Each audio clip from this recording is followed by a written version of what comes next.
ہر چیز میں آواز ہے سوائے مچھلی کے. اللہ نے مچھلی کو آواز نہیں دی. آواز بنتی ہے پھیپھڑوں سے. اللہ نے مچھلی کو پھیپھڑے نہیں دیے کیونکہ اس کا خوراک ہے پانی.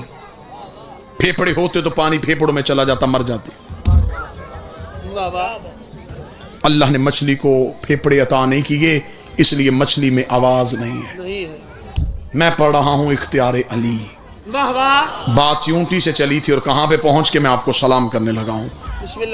مچھلی میں آواز نہیں ہے. مچھلی بول نہیں سکتی, مچھلی کا لہجہ نہیں ہے, مچھلی نطق نہیں کرتی, اس لیے کہ آواز ہے پھیپھڑوں سے. اس کے بدن میں وہ چیز ہی نہیں جس سے وہ لہجے میں, لہن میں آواز پیدا کر سکے. آواز بنتی ہے ہوا سے, ہوا نہیں ہے اس میں.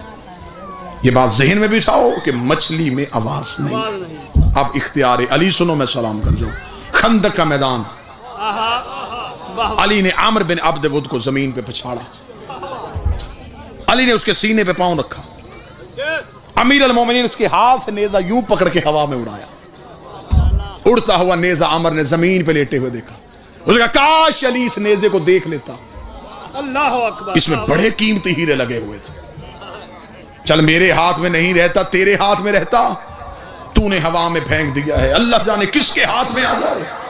اتنا کہنا تھا. امیر المومنین نے آنکھوں پہ ہاتھ پھیر کر اب دیکھ کیا دیکھتا ہے. اس نے کہا علی دریائے دجلہ کا کنارہ ہے, ایک مچھلی کا بچہ ہے جو دریا کی لہروں کی سمت بھاگتا چلا جا رہا ہے, اور ایک مگرمچھ منہ کھولے ہوئے سے جا رہا تھا. وہ مچھلی اس کے منہ میں آ رہی تھی اور وہی نیزہ جو تو نے میرے ہاتھ سے لیا اس مگرمچھ کی پشت پہ جا کے لگا ہے. علی نے چہرے پہ تھپڑ مار کہا او بدبخت, اس مچھلی نے مجھے پکارا تھا, اس مچھلی نے مجھے پکارا تھا.